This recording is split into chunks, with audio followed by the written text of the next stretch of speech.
capítulo 15 da primeira epístola aos Coríntios, versículo de número 8.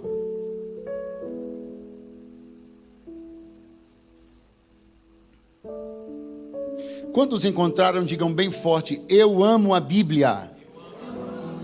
Está escrito: e por derradeiro de todos, me apareceu também a mim, como a um nascido fora do tempo.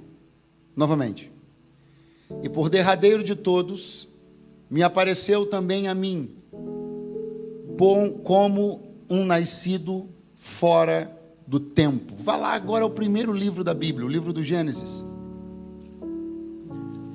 Abra, por favor. No capítulo 35 e o versículo 16.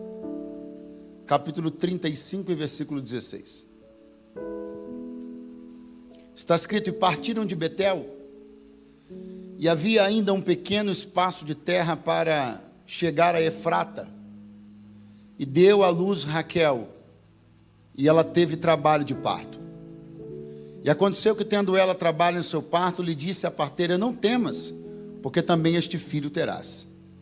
E aconteceu que, saindo-lhe a alma, porque morreu, ela chamou o seu nome Benoni, mas seu pai chamou-lhe Benjamim. Quantos podem dizer amém? É? Todos os filhos de Jacó têm pessoalmente histórias fascinantes e, obviamente, suas tribos histórias igualmente fascinantes. O poder profético na boca de Jacó foi um poder estarrecedor, quando numa reunião solene com seus filhos, ele delibera palavras proféticas a respeito de cada um deles. Mas o que é tremendo é que essas palavras não vão se ater apenas à vida deles individualmente, mas de fato a cada uma das famílias que cada um deles viria a ser, as tribos que cada um deles viria a ser. Os perfis que Jacó apresenta a respeito dos seus filhos naquela reunião solene de Gênesis 49 serão observados durante a trajetória de todas as tribos. O que Jacó fala a respeito de Benjamim não é só sobre Benjamim, é um perfil que toda a tribo vai reproduzir, e assim com Judá, assim com Simeão, assim com todos os outros. Quem me ouve, diga amém. A tribo de Benjamim é uma tribo muito importante, é uma tribo com uma cooperação, uma participação fantásticas no desenrolar dos acontecimentos da Bíblia Sagrada no Antigo Testamento, e é uma tribo que tem seus representantes nobres até lá no Novo Testamento, dentre os quais alguém muito importante que falou um pouquinho a respeito do seu ministério no versículo que lemos, o apóstolo Paulo. Eu quero mostrar para você algumas coisas na noite desse dia, quero lhe fazer entender, lhe fazer receber uma palavra que está ardendo no meu coração e que eu entendo que é uma palavra de Deus para a sua vida, para a sua casa, para a sua posteridade, para os seus projetos, para o seu ministério. Há um combinado de DNA, de graça. Há algumas coisas que você recebeu, outras que você ainda vai receber, e a fusão de todas essas coisas vai resultar em que você cumpra todo o propósito de Deus neste tempo. Se você crê nisso, diga amém, por favor. Benjamim, o filho querido de Jacó, seu filho mais novo. E é interessante algo sobre Benjamim, porque você observa que quando Raquel engravidou pela primeira vez, a esposa de Jacó, quando ela engravidou pela primeira vez, ela deu o seu filho o nome de José. José tem um sentido, um significado interessantes e também proféticos. O sentido e o significado são: Deus me acrescente logo outro filho. Então no nome de José reside uma petição, um clamor, um desejo de que se manifeste outro. Todas as vezes que Raquel chamava José, ela chamava Benjamim. Todas as vezes que ela proferia o nome de José, ela dizia para Deus: que venha o outro que eu ainda não conheço, o rosto que eu ainda não vi, mas que já existe o desejo de que ele se manifeste. O desejo está no meu coração. Às vezes nós, esperamos tanto tempo e achamos que algumas coisas só vão acontecer quando elas estiverem completamente formadas, tangíveis, a ponto de que a gente possa olhar. Mas a verdade é que, eu não sei se você crê, mas eu creio que exatamente agora, exatamente nesta semana, exatamente neste mês, alguma coisa a respeito de você está sendo clamada em algum lugar. Quando Raquel ia para a janela e dizia: José, vem almoçar, ela estava chamando Benjamim. Benjamim ainda não havia nascido, ela não havia engravidado, mas quando ela chamava José, ela chamava Benjamim, sem citar o nome de Benjamim. Benjamim foi chamado mesmo antes de ser citado, porque um contexto e uma atmosfera espiritual já estavam criadas para que ele aparecesse. Eu não sei se tem alguém ainda aí, mas eu tenho uma palavra de Deus para entregar. Já existe um contexto sendo fomentado para que você apareça lá.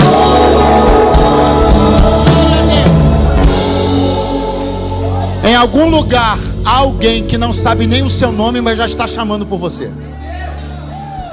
Em algum lugar existe alguém que nunca viu a sua cara, mas Deus já plantou você dentro do coração.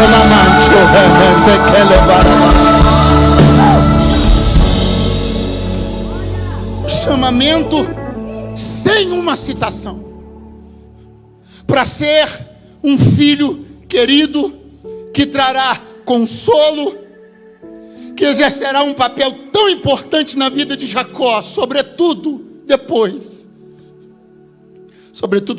que tramaram contra José e Jacó pensou que ele havia morrido. Você vai ver que o cuidado redobra, a atenção redobra, o carinho redobra, o zelo redobra, o amor redobra. Consolo. Quem era José? O sonhador. Diga, quem era José? Sonhador. Qual é a palavra que melhor define José? Sonho. Qual é a palavra? Qual é a palavra? Aí um dia chegaram para Jacó e disseram: o sonho morreu. Mas quem nasceu depois do sonho? Benjamim. Benjamim nasceu depois de José, ou seja, ele nasceu depois do sonho. Quando Jacó pensou que o sonho tinha morrido, ele olhou para Benjamim e se afeiçoou e o amou de um jeito diferente. Quem é Benjamim? Quem sou eu? Quem é você? Consolo para alguém que pensa que o sonho morreu. Escute o que eu estou dizendo, porque Deus vai aproximar a tua vida de pessoas que sepultaram seus próprios sonhos, pessoas desistidas de si mesmas, pessoas desistidas de amizades, pessoas que desistiram dos profetas, pessoas que desistiram dos mestres, pessoas que não acreditam mais na conduta ilibada de um homem de Deus. Nós entraremos nesta brecha, nessa brecha. Mas uma pessoa com esse nível de importância não podia ter uma história pouco emocionante, né? E a história de Benjamim é emocionante por muitas razões, e uma delas é que Benjamim nasce num dramático episódio, quando durante uma viagem de família a mãe começa a passar mal, e a mãe vai morrer no parto, e Benjamim nasce violentamente, abruptamente. Benjamim nasce num contexto duro, difícil, dramático. Eu não sei se você está pronto para ouvir o que eu vou dizer, mas existem marcas, existem coisas que Deus vai fazer na vida de pessoas, lugares que Ele vai pôr, coisas que Ele vai desenvolver, que alguns dramas, algumas histórias são indispensáveis para construir uma vida robusta, a ponto de sustentar a grandeza do que Deus está para fazer. Eu não vim aqui dizer que a tua vida vai ser recheada de tragédias, mas vim dizer que todos os dramas que você passou fortaleceram a tua identidade e te ajudaram a ser exatamente quem você é agora. O poder, como é bom pregar para uma igreja que não olha a Bíblia numa perspectiva assim horizontalizada, né? Mas que olha a Bíblia numa perspectiva aprofundada. Ajuda tanto. Porque lá no texto que lemos, nas palavras do apóstolo Paulo, o perfil do qual eu lhe falei se revela. Porque ele, benjamita, diz: eu nasci como um abortivo. Eu nasci por último, como derradeiro. Nascimento espiritual, está falando do seu apostolado. Jesus se revelou aos 12 apóstolos, e por último se revelou a mim, como um abortivo, como um nascido fora do tempo, um ministério que nasceu no meio da rua, do mesmo jeito que Benjamim também foi parido na estrada. Deixa eu dizer uma coisa para alguém que ainda está me ouvindo nessa noite de domingo. Pode ter sido dramático, pode ter sido conturbado, pode ter sido problemático, pode ter sido difícil, mas será glorioso.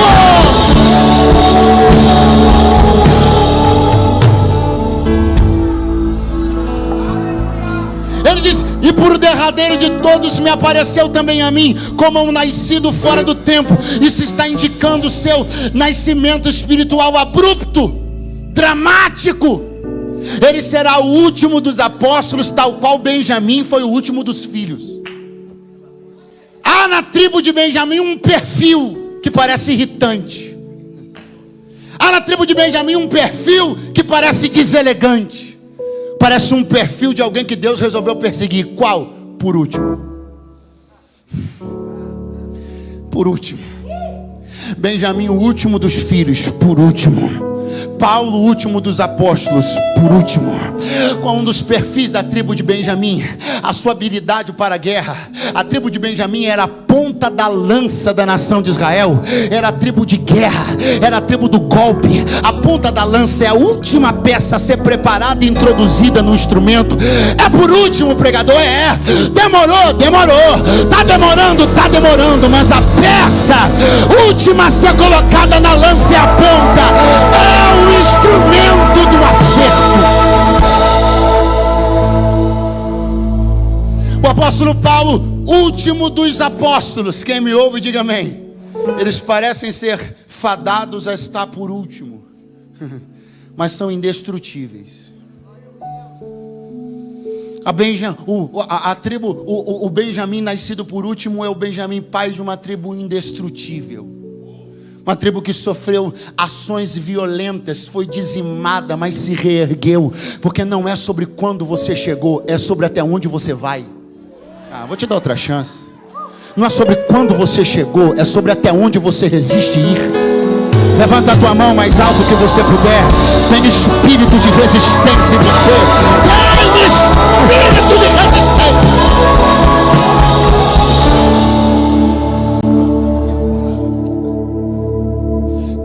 Bata no peito e diga: tem espírito de resistência em mim. Muito fraco, diga: tem espírito de resistência em mim. Deixa eu ajudar você a se despedir de algumas coisas que podem te atrapalhar. Quem me ouve, diga amém. Algumas coisas podem me atrapalhar. Quais coisas podem me atrapalhar? Alguns preconceitos que eu coloco sobre a minha própria vida. Alguns pudores exagerados, desnecessários. Por que o senhor está falando disso? Porque eu estou falando de primeiras aparições. Preste atenção. Qual é a primeira aparição de Benjamim na Bíblia? No contexto da morte da sua mãe. Você acha que isso é fácil?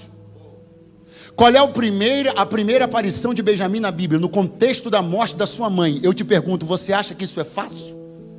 Você acha que se Benjamim pudesse escolher o jeito que ele ia entrar no cenário da Bíblia, ele teria querido entrar no mesmo versículo que a mãe dele morreu? Qual foi a primeira vez que você leu o nome de Paulo na Bíblia? No contexto da morte de Estevão. Parece que essa tribo sempre aparece na hora que o negócio está virado. Só que existe um tipo de pudor que você não pode ter, porque se você tiver, você vai atrapalhar a coisa. Você precisa entender que alguns surgimentos podem acontecer em momentos aparentemente inapropriados. Mas se há um momento onde uma questão confusa e complexa está acontecendo, alguém precisa ter uma resposta. E se eu achar que é porque a coisa não está tão boa, eu não vou, É porque o contexto não está tão simples, então eu não vou. Ah, mas se fulano saiu, então eu não vou. Ah, mas é no contexto do irmão que foi e que teve problema moral, então eu não vou. Ah, mas é naquela vaga. Ah, mas é naquele lugar. Ah, mas eles vão me chamar porque o outro... Não, se você tiver esse tipo de pudor, você vai perder muitas oportunidades. Olhe para mim. Não seja sentimental onde Deus está sendo prático. Josué, Moisés, meu servo é morto. Levanta-te e faz esse povo atravessar o Jordão. Não seja sentimental aonde Deus está sendo prático. Vai e faz o que você tem que fazer. A gente está cheio de sentimentalismo. Não vou porque... Será que a irmã vai ficar magoada? Será que o irmão vai se sentir preterido? Porque essa vaga era dele, porque esse lugar era dele, porque isso era dele. Benjamim apareceu no versículo da morte da mãe. Paulo apareceu no contexto da morte de Estevão. A entrada foi no momento delicado, mas a permanência se estabeleceu. Levanta a mão mais alto que você puder. O cenário pode não ser bom, a coisa pode estar estranha, pode estar torta, pode estar azeda, mas tem alguém que tem que ser a resposta de Deus para isso. É Benjamim a resposta de Deus para isso. Ei, eu estou falando para você que o menino nasceu no meio da rua. É isso aí, é no meio da rua. Gênesis 35:16. E Raquel deu à luz. Grita forte, no meio da rua. De mais forte, no meio da rua. Raquel deu à luz. Esse A está craseado. Qual o sentido de dar à luz? Significa pegar o feto da obscuridade do ventre e oferecer-o à luz. Dar à luz. Ele sai da obscuridade do ventre e é dado à luz. Quem me ouve, diga amém. Mas isso é sobre nascimento biológico. O nascimento biológico é a oferta da vida à luz. O nascimento espiritual é a oferta da luz à vida. Atos capítulo 9. No meio da rua, o apóstolo Paulo seguia com cartas para perseguir a igreja e cercou-se dele um resplendor de luz do céu.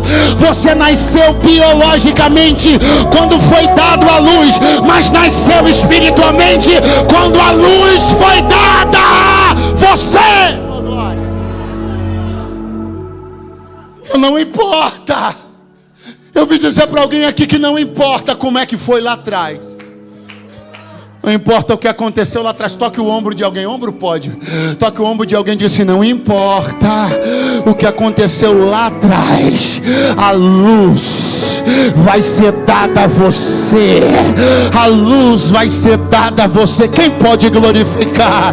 Quem pode bendizer? Quem pode adorar? A mãe Raquel dá a luz a Benjamim. E no meio daquela caravana, um menino nasce. No meio daquela logística de uma caravana, uma mulher morre e um menino nasce. Eu não sei o número de pessoas que saíram no início daquela jornada. Eu vou botar um número hipotético: 200.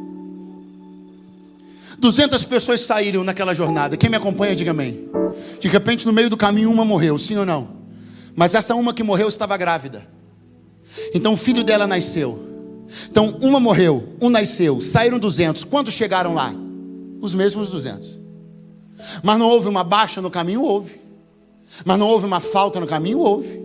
Mas não houve alguém que começou na jornada, mas não continuou nela? Houve. Só que esse mesmo alguém carregava um fruto. E quando esse alguém saiu, deixou o fruto.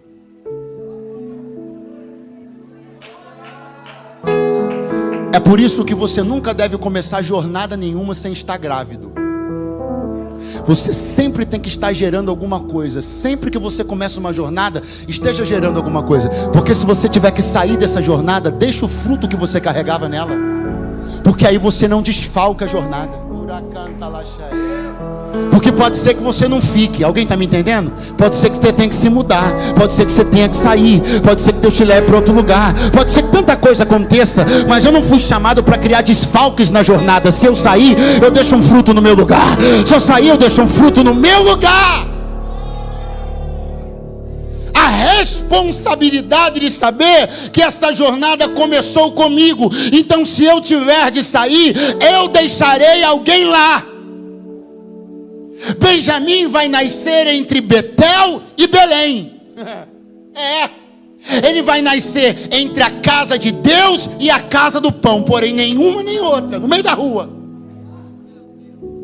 Ah, pastor, eu queria ter nascido em Betel, na casa de Deus. Bacana. Pastor, eu queria ter nascido em Belém, na casa do pão. Bacana. Mas o senhor não sabe nem, se eu lhe contar onde foi que eu nasci. No meio de que confusão, de que família, de que rolo. Eu não nasci nem na casa de Deus, nem na casa do pão. Benjamim também não. Paulo também não nasceu.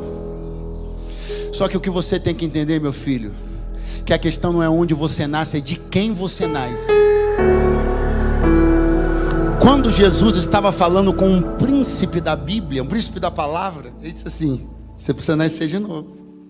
Ele falou: mas como é que eu vou voltar para o ventre da minha mãe? Isso é impossível. Jesus disse: você não entendeu nada, tu és príncipe de Israel e não sabe dessas coisas. É necessário nascer da água, e não é na água, é da água e do Espírito. O que Jesus estava fazendo? Ele estava tirando a responsabilidade do lugar do nascimento e passando a responsabilidade para de quem se nasce. Então você pode ter nascido em qualquer lugar, desde que nasça depois da água e do Espírito, está tudo resolvido. Posso falar uma coisa para você? Tem gente que nasceu na igreja, mas não nasceu da igreja. Tem gente que parece que nasceu no ministério, mas não nasceu do ministério. Ele nasceu circunstancialmente num contexto ou num lugar, mas não é um fruto legítimo dele. Acompanhe a vida dele que você vai ver que ele simplesmente estava numa boa hora, no lugar certo, na hora certa, mas nunca houve de verdade uma atuação sobrenatural, modificadora na vida dele, no caráter dele, na história dele e na personalidade dele. Enquanto você pode não ter nascido na igreja, pode não ter nascido no templo, não foi criança na igreja, não participou do Cordeirinho de Cristo, não tem história nenhuma para contar, mas um dia tu nasceste da água e do Espírito. Quem nasceu, levanta a mão para fazer algum barulho esta noite. Nasceu no caminho. Benjamim nasceu no caminho, tal qual Paulo nasceu no caminho. Paulo nasceu no caminho, perseguindo os do caminho e conheceu o caminho. Não, você foi embora, mas vou te dar outra chance. Ele estava no caminho, perseguindo os do caminho e conheceu o caminho. A verdade e a vida. Oh Deus, dá 5 segundos de glória a Deus e aleluia, porque tu está no caminho certo. Tu estás no caminho certo.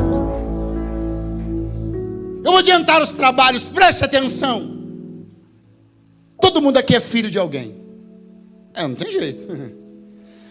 E eu preciso te ajudar numa coisa. Eu também sou filho de alguém. Você é filho de alguém.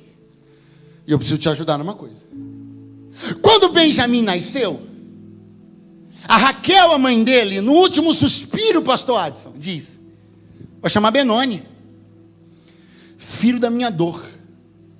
Conhecendo das questões de natureza profética e espiritual envolvendo a escolha dos nomes, Jacó interpela: não, vai chamar-se Benjamim. Você foi embora, volte agora. Filho da minha mão direita, filho da minha destra. Quem era Benjamim? Filho da mão direita de Jacó. Filho da mão. Você foi embora. Filho da mão. Vamos de novo. Quem era Benjamim? Filho da mão de Jacó. Mas olha para a tribo de Benjamim. O que você vai encontrar na tribo de Benjamim? Canhotos. O filho da mão direita foi pai dos canhotos. há uma inversão acontecendo aqui, que se você não entender que essa inversão às vezes acontece, você vai ser um canhoto tentando ser destro, ou um destro tentando ser canhoto. Pastor, me explique? Explico. No dia dos pais, sem nenhum receio de desonrar pai nenhum, eu tenho uma palavra para te entregar. Você não tem obrigação de escrever com a mesma mão que seu pai.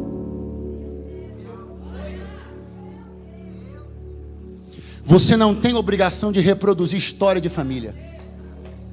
Arranca esse jugo de cima dos teus ombros, porque esse conceito de honra não é bíblico. Quem te ensinou errado. Se alguém te ensinou assim, eu tenho certeza que não foi aqui que você aprendeu.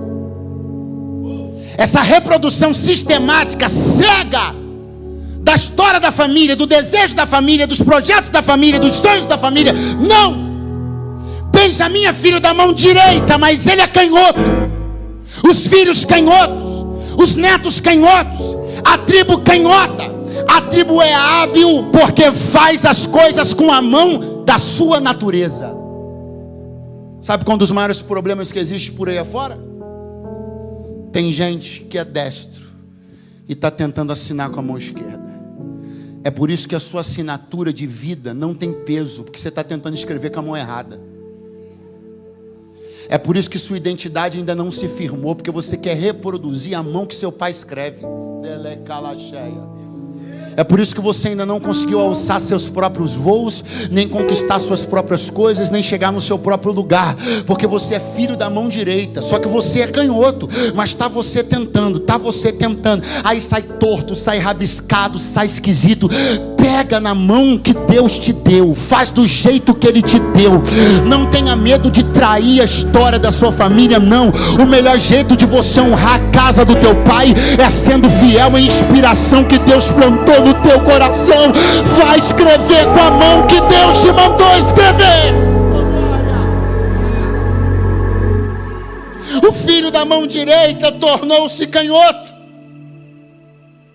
Só que naquele dia, a Raquel abriu a boca e proferiu uma palavra. Ela disse: Benoni, filho da minha dor. Ela disse: o nome dele será Benoni, filho da minha dor. A pergunta é: saiu dali? Não. Foi registrado em algum cartório? Não. Quantos ficaram sabendo? Ele foi chamado dessa maneira em algum momento da vida? Não. Mas ali, naquele dia, naquele momento, de forma pontual, aquele nome se manifestou: filho da minha dor. Só que existe uma coisa sobre Deus que é muito importante você entender de uma vez por todas. Deus tem capacidade de soprar um nome, sim ou não? Mas Ele também tem capacidade de conter um nome. Do mesmo jeito que Deus é capaz de soprar um nome para a terra inteira, Deus também pode conter um nome, aonde Ele quiser e por quanto tempo Ele quiser. Eu preciso que você entenda que algumas coisas sobre mim e sobre você foram ditas. Vou repetir. Algumas coisas sobre mim e sobre você foram ditas. Só que a questão não é se elas foram ditas, a questão é que elas não vão ser proliferadas. Porque há um poder e uma capacidade em Deus de contenção. Em algum lugar, alguma coisa sobre você, ou sobre o seu nome, ou sobre o seu futuro, ou sobre o seu ministério, ou sobre o seu caráter, pode ter sido dito, mas o Senhor está vindo com a mão dele dizendo: não vai sair dali. Eu recebo a autoridade de Deus para dizer: eu estou contendo algumas coisas que estão dizendo sobre você, não vai sair do meio da rua, eu não vou deixar sair de lá. Contenção. Essa contenção é uma obra que Deus executa por sua misericórdia, para que aquilo que Ele tem a fazer através de mim não seja comprometido, não seja maculado. Põe a mão no teu coração. Eu tenho uma palavra de Deus para dizer. Deus está guardando o teu nome. 5 pessoas creram. Vou tentar de novo. Ele está guardando o teu nome. Deus está guardando a tua reputação. Deus está guardando o teu caráter, Deus está guardando o teu nome. Eu não sei quem falou, nem o que falou, mas não vai sair de lá. Deus não vai deixar difundir, progredir, nem evoluir. Deus vai conter lá, não vai chegar nem na esquina, vai morrer lá. Não vão permanecer e nem prevalecer contra o teu nome. Compreenda, e eu começo a concluir esta palavra. Mas por favor, compreenda ainda um pouco mais sobre este caminho, para que a gente chegue no nosso destino final, a última estação da nossa jornada desta noite. É muito importante que você compreenda que tanto com Benjamim quanto com Paulo existe uma relação muito importante, uma dinâmica muito séria a respeito de duas palavras: participação e consentimento. Vou repetir as palavras: participação e consentimento. Sobre participação e consentimento, eu lembro você sobre uma coisa. Todo mundo aqui conhece a história dos irmãos de José, que estavam apacentando as ovelhas de Jacó, e que quando José foi enviado a ir até lá, a Bíblia diz que eles tramaram, o venderam para o Egito. Quem se lembra disso, diga amém. Agora, onde Benjamim estava? No campo? Não, em casa. Porque se José tinha 17 anos, Benjamim era mais novo ainda. Ele não tinha idade suficiente para estar naquela posição, ele estava em casa. Ele não participava de uma cena que parecia emocionante, eletrizante, interessante. Muitas vezes eu e você lamentamos o fato de não estar participando de algumas coisas que a gente acha que está fervendo, está acontecendo. Mas e se eu dissesse que a sua não presença em alguns lugares vai te dar o privilégio de não participar de algumas coisas? Às vezes a pequenez é um agente de proteção. Ser pequeno nos protege. Por ser pequeno, Benjamim não foi para o campo, e por ser pequeno também não vendeu ninguém. É melhor você entender o tempo onde Deus está preservando você em casa. Porque depois que anota o que eu estou te dizendo, depois que algumas confusões acontecerem, você vai parar e dizer: que bom que eu não estava lá.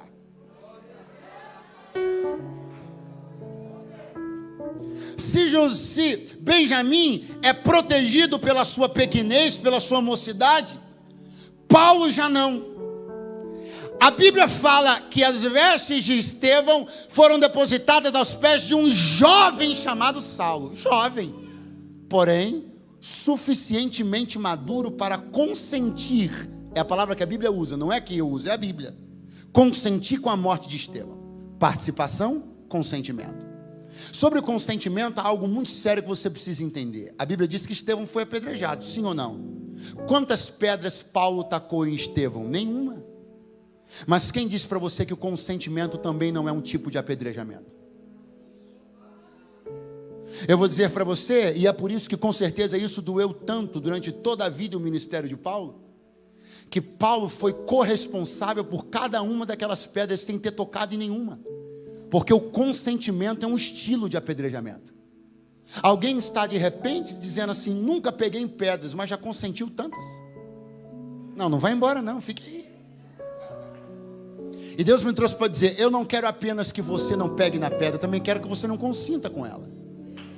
Eu quero que teu coração seja puro. Eu quero que você entenda. Eu quero que você perceba como eu estou preservando você para algo.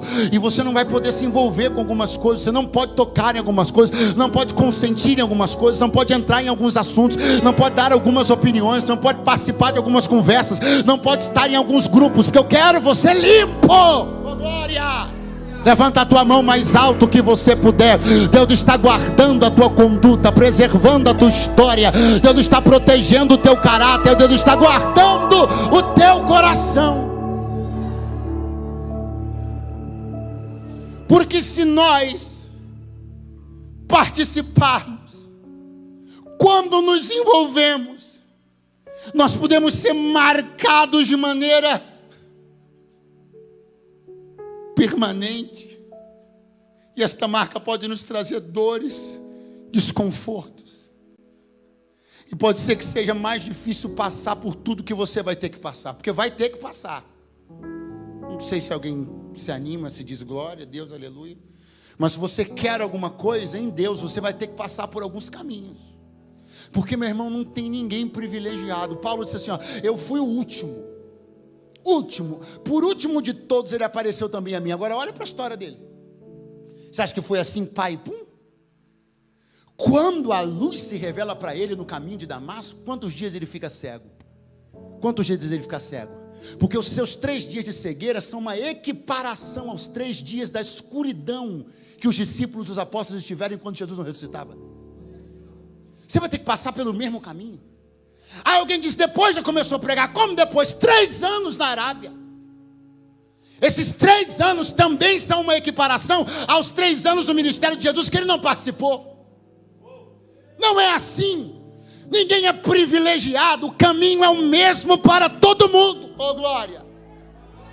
Seja num tempo ou no outro tempo, de um jeito ou de outro jeito. Mas o que eu tenho que passar, eu vou passar. Mas onde eu tenho que chegar, eu vou chegar também. Quem tem glória a Deus para entregar, entregue. Eu quero que você entenda e creia que Deus está guardando você, seu caráter, sua reputação e seu nome. Porque quem não consente, quem não participa, quem se preserva, pode ser usado por Deus para coisas incríveis neste tempo. Isso anima alguém esta manhã? Esta noite?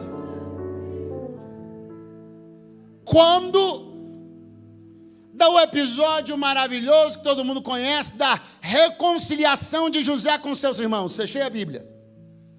Reconciliação de José com seus irmãos. Aí José vai, prega aquelas peças neles, né? Faz uma coisa, faz outra coisa. Bota o copo de ouro lá no saco de farinha. E vai para um lado, e vai para o outro. Aí chega uma hora que José vai e prende, ele garra Simeão. Diz assim, Simeão não vai sair. Simeão está preso. Aí alguém diz, e como solta? Tem que trazer a chave. E quem é a chave? Benjamim. Agora daí a gente começa a entender por que vale a pena a gente preservar a nossa própria história. Por que vale a pena não participar de algumas coisas. Sabe o que a Bíblia está ensinando para mim? De todos os irmãos, Benjamim era o único que podia soltar Simeão, porque ele era a única chave limpa que não tinha participado da prisão de José. Se tu fores uma chave limpa, Deus vai te usar para abrir cadeias neste tempo. Levanta a mão lá no 3º andar. Vou repetir para ver se você se anima. Se tu fores uma chave limpa, Deus vai te usar para abrir cadeias neste tempo. Que conversa é essa de vendedores de José querendo abrir cadeias de Simeão? Ou é cadeia ou é chave, ou é chave ou é algema. Deus não me chamou para ser algema, Deus me chamou para ser chave. Eu não sei o quanto você pode estar desesperançoso, desacreditado das pessoas, dos ministérios. Eu não sei se tem alguém que nos visita hoje aqui e diz, pastor, eu não acredito mais na integridade, no caráter das pessoas, eu estou ressabiado, estou desconfiado. Pois eu te digo uma coisa, com plena convicção na minha alma, Deus ainda tem chave limpa. Deus ainda tem chave limpa. Deus ainda tem povo santo. Deus ainda tem ministro crente. Deus ainda tem pregador comprometido com a palavra. Deus ainda tem adorador fiel. Deus ainda tem líderes idôneos. Ainda há chaves limpas. Levanta a tua mão mais alto que você puder. Eu profetizo Deus guardando teu nome, guardando tua reputação, guardando tua história. Fica onde tiver que ficar. Demora um pouco mais, seja até o último, mas chega limpo, chega íntegro, chega reto, chega crente.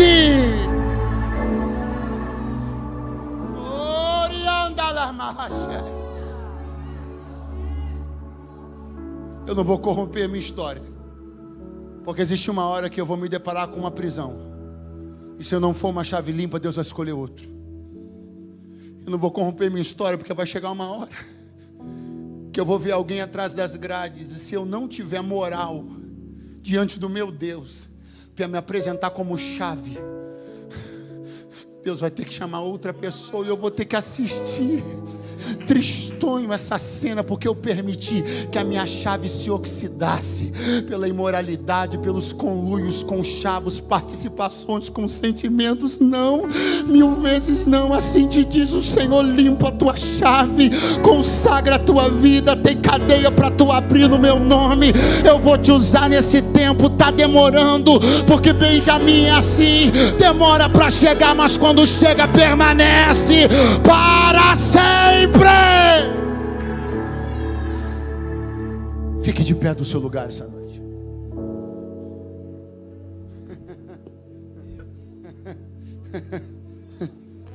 Chave limpa.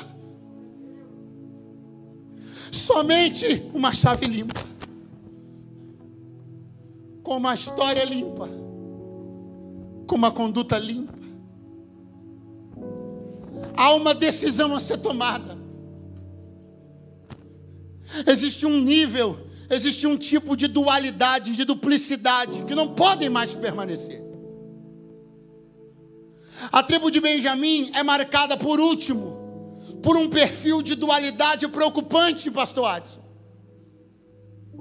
Olhe lá para o apóstolo Paulo, você vai ver um homem que era perseguidor, tornando-se perseguido. Isso é o perfil da inversão. Olhe lá para o apóstolo Paulo, você vai ver alguém com uma história terrível, construindo uma história maravilhosa.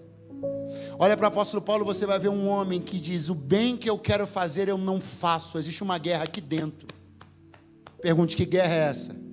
Não, pergunte: que guerra é essa? Essa guerra é uma guerra que, se fosse apresentada num sentido geográfico da coisa, ela seria entendida quando você olha para onde Benjamim se estabeleceu. Ele se estabelece entre cidades marcadas por imoralidade e adoração. A mesma Benjamim que contém Gibeá também contém Jerusalém. No território de Benjamim tem a promíscua Gibeá, mas também tem Jerusalém. Como é que num mesmo território podem haver duas cidades tão discrepantes? Uma desce para a imoralidade, a outra sobe para o altar da adoração. Isso fala a respeito desta guerra que existe dentro de Benjamim. A Gibeá da imoralidade, a Jerusalém da adoração. A Gibeá da promiscuidade, a Jerusalém do sacrifício. E ele fica naquela, desce, sobe, desce, sobe, desce, sobe. A guerra que alguém está aqui na noite desse dia. Pastor, hoje eu estou em Jerusalém, mas preciso dizer para o senhor, sexta-feira eu estava em Gibeá. Pastor, você para o senhor, hoje eu estou em Jerusalém, mas ontem de noite eu estava mais para Gibeá do que para Jerusalém. Essa dualidade, essa duplicidade não podem mais permanecer. Eu tenho algo para dizer para alguém: sobe ao Monte Santo, vai ao lugar da adoração, fixa a tua tenda lá e não desce nunca mais. Não há mais tempo para duplicidades nem dualidades. A hora é dos altares de Deus para sempre, porque até o pardal encontrou casa e a andorinha ninho para si, mas eu não fui morar em Gibeá. Eu encontrei os teus altares, Rei meu e Deus meu. Coloca a mão sobre o teu coração agora, porque não vai mais continuar essa briga aí não. Não vai mais ficar esse elevador espiritual aí não. Não vai mais ficar essa coisa de um dia em cima, um dia embaixo, um dia altar, outro dia... Que é isso? Um dia assim, outro dia assado, um dia crente, outro dia ímpio, um dia língua estranha, outro dia palavrão. Não. Gibeá vai ser exterminada da tua vida. Qual é a grande diferença que estabeleceu o destino entre Gibeá e Jerusalém? Qual é a grande diferença? Estou procurando uma grande versada na palavra, sem querer novidade para ninguém. Qual foi o problema em Gibeá? Consentimento, acordo, aliança mantida. O que fez Jerusalém dar certo? Porque Davi expulsou os jebuseus. Gibeá só é Gibeá porque a gente consente, a gente permite que gente esteja lá, que alianças sejam mantidas. O sucesso de Jerusalém se explica porque quando Davi assumiu o reinado, Ele expulsou os jebuseus de lá de dentro, porque se não tivesse expulsado os jebuseus, Jerusalém teria sido uma Gibeá. Porque o futuro vai ser definido pelas alianças que você faz, por quem você permanece, quem você consente que permaneça na tua vida, e quem você decide hoje que não pode mais fazer parte dela. O que você admite, flexibiliza, consente, é aquilo que você se levanta em Deus e diz: acabou.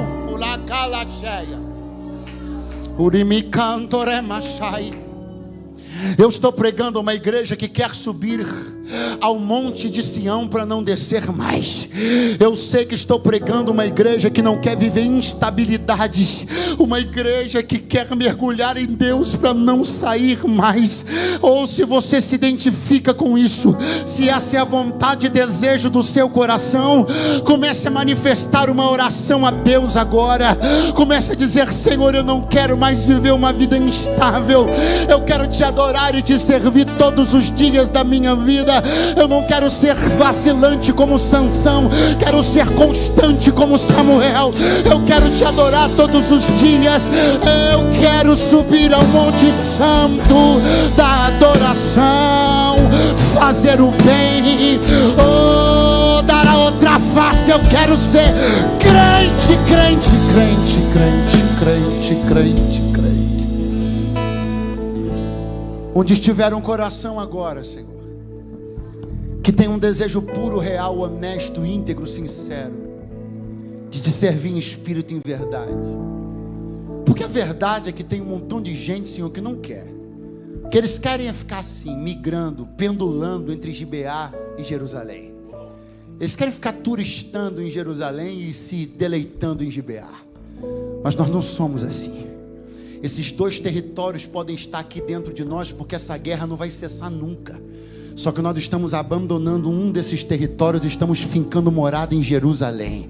A Gibeá vai continuar lá, porque quem pode se livrar do corpo dessa morte? Só lá em cima, miseráveis homens que somos. A Gibeá vai ficar lá, chamando, querendo, convidando, assediando.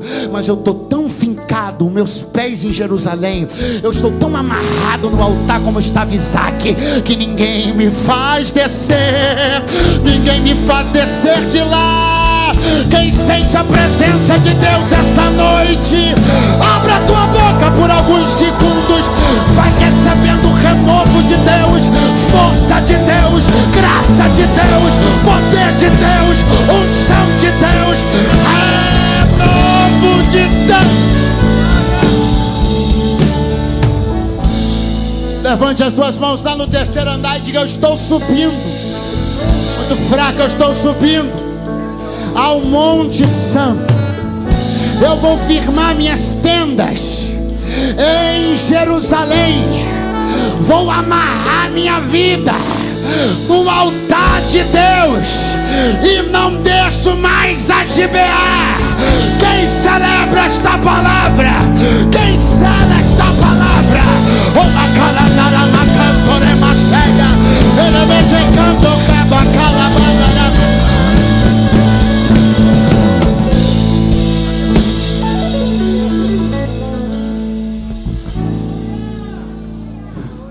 Tem alguém essa noite aqui que nunca entregou sua vida para Jesus dentro de uma igreja evangélica? Tem alguém essa noite aqui que anda pendulando entre Gibeá e Jerusalém? Tem alguém essa noite aqui que precisa decidir servir a Deus em espírito e em verdade? Tem alguém hoje aqui que quer parar com essa vida de elevador espiritual e decidir ser crente, levar Deus a sério? Pastor, eu nunca fiz uma aliança de sangue com Deus. Eu nunca criei no poder do sangue de Jesus, de verdade. Nunca criei no seu sacrifício. Eu nunca vivi uma vida que agradasse a Deus. Eu sempre fiz do meu jeito, fiz do jeito que eu queria, mas eu não quero mais. Eu quero seguir a palavra de Deus, eu quero ouvir a voz de Deus, eu quero ser crente, pastor. Eu quero ser crente. Eu quero crer no Senhor Jesus, porque eu já ouvi dizer que se eu crer, eu serei salvo, minha casa também. Pois é verdade, você ouviu certo. Crê no Senhor Jesus e serás salvo tu e tua casa.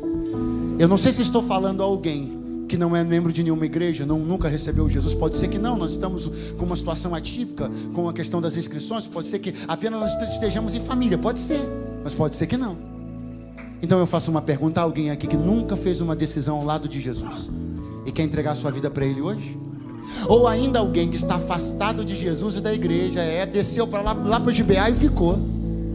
Quer subir o Monte Santo de novo? Jesus acredita em você. É mentira do diabo que você não consegue. Você consegue sim. O poder da tua decisão é muito mais forte do que você imagina. Você pode ser crente. Não tem esse negócio de não é para mim, é para você sim. O céu é para você, a graça é para você, a unção é para você, essa família é para você. Alguém entre nós que nunca fez uma aliança com Deus, ou que está afastado de Jesus e da igreja, e quer tomar uma decisão de fé hoje, me dá um sinal com a tua mão aonde você estiver. Aonde eu estou vendo uma mão levantada aqui. Oh, glória a Deus. Eu vou chamar você que me deu um sinal com a mão. Vem aqui, por favor, nós queremos orar por você. Isso. Aonde está a segunda pessoa que quer fazer hoje uma aliança com Jesus? Aonde está hoje a segunda pessoa que está afastado de Jesus e da igreja, mas hoje quer se reconciliar com a casa do papai? Que coisa linda, no dia dos pais você recebeu o abraço do teu pai de novo. É parábola do filho pródigo purinha. Ele dizendo: volta porque teu lugar está te esperando, eu quero te abraçar de novo. Vem. Cadê você que está afastado de Jesus e da igreja? Vem agora, vem reconciliar-se com teu pai, vem. Ele te ama com amor profundo e tu sabe disso melhor do que eu. Vem. É mentira que tu não consegue ser crente. Consegue sim. Prova disso é que num domingão desse você está dentro da igreja, tu estava com saudade do povo de Deus. Vem reconciliar com Jesus agora, vem. Eu conto 3, é regressivo. Sai agora do teu lugar. Eu conto 2, você que nunca fez uma aliança com Deus, sai correndo do teu lugar e vem aqui à frente agora. Eu conto 1, o tempo está se esgotando, mas ainda há tempo. Já tem uma pessoa aqui, isso é razão suficiente para a gente dar glória a Deus até amanhã. Mas você também pode vir, é 0, a hora é agora. Como diz minha esposa, arrasta o pé no chão e vem agora. Agora. Você vem? Essa oração também é para você. Nós temos um único privilégio. Como é que é seu nome, filho? Júlio César. Quem pode dar glória a Deus, um aleluia pela vida do Júlio César?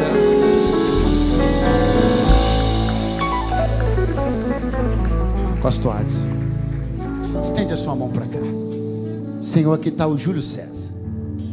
Júlio César está decidindo hoje se aliançar com o Senhor. Ele está decidindo hoje que vai viver uma vida para ti e por ti. Toma a vida dele agora, Jesus. Que ele nasça da água e do Espírito agora. Não importa o que aconteceu na vida dele até hoje, o Senhor está fazendo tudo novo na vida dele. Eu creio, ministro sobre ele vida. Ministro perdão de pecados. Ministro que o nome dele está sendo escrito agora no livro da vida do Cordeiro. Que o Senhor vai guardá-lo. Que ele passe a ser morada do teu Espírito. E que através dele muitos outros da sua casa e do seu convívio social também serão salvos. Quem sela esta palavra, diga amém. Diga glória a Deus. Louvado seja o nome do Senhor. Muitíssimo obrigado por esta riquíssima oportunidade.